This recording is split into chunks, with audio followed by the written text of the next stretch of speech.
I'm autistic, and when I was 25 years old, I started a job making $250,000 a year. It was a huge achievement for me, something that I was really proud of. But the really crazy part is that I didn't go to college or have any connections at the company that hired me. In this video, we're gonna talk about the job, how I got it, and a few things to know if you wanna get a great job yourself. Are you ready to jump into it?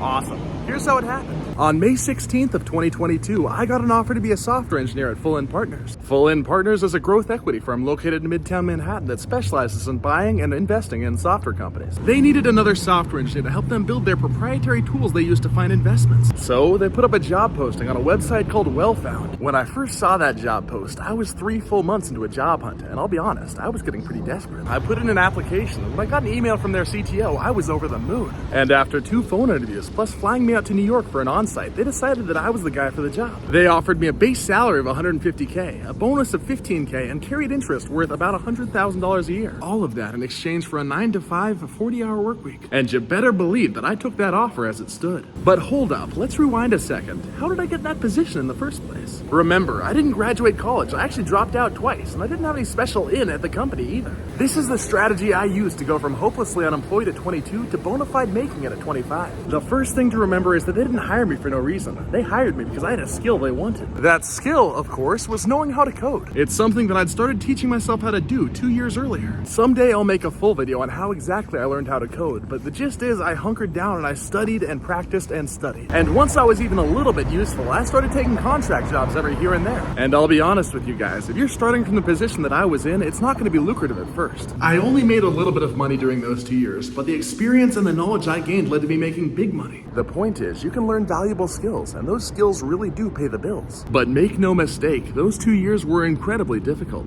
I had to live with my parents and scrape by on tiny little contract jobs. So yeah, I found a way to learn a valuable skill that companies wanted, but it's really important that it was programming specifically. Here's why. I guess there are 3 reasons really. The first of which is that programming is a high leverage activity. What this means is that one programmer's work can make a big difference compared to a police officer or a school teacher or something. A teacher can be responsible for maybe 30 kids at a time, while a programmer can write an app that millions of people use. And you can call it unfair if you want, but that programmer is creating more value than the teacher. And people do generally get rewarded in relation to the value that they create. The tough part about learning to code though is that real talk, not everyone can do it. Because yeah, you have to be smart, but you also have to be okay working totally alone for hours on end. And most extroverts just can't do that. But if you don't think that you can code, don't panic. There are other industries that work the same way. The main alternative that comes to mind is content creation or media production. Because you know, Martin Scorsese is just one guy, but how many people have seen his films? And tell me, how much does it cost Scorsese when someone watches one of his films on Netflix? It's the same amount that it costs Microsoft to make a new copy of Microsoft Word.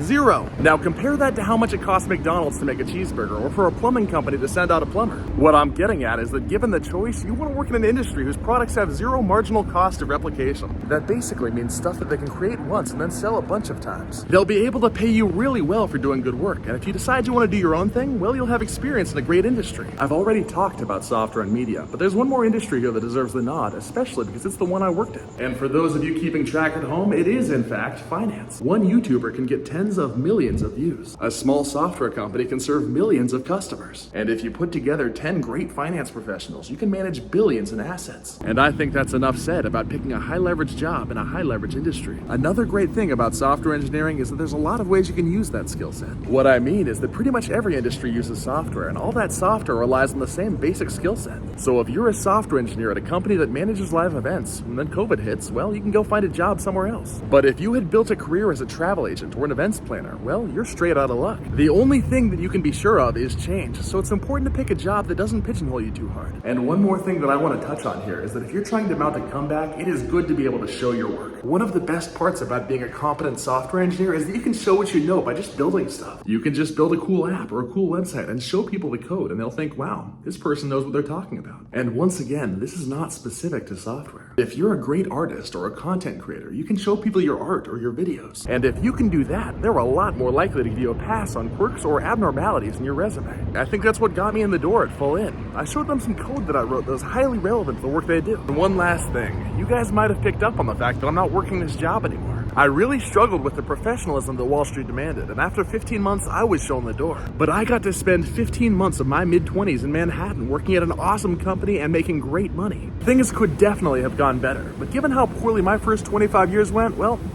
I'm not complaining. This was my first attempt at making a video longer than a couple minutes, so if you got anything out of it, please do hit like, subscribe, and let me know what you think in the comments. Yours, as always, this is Fritz Johnson, signing off.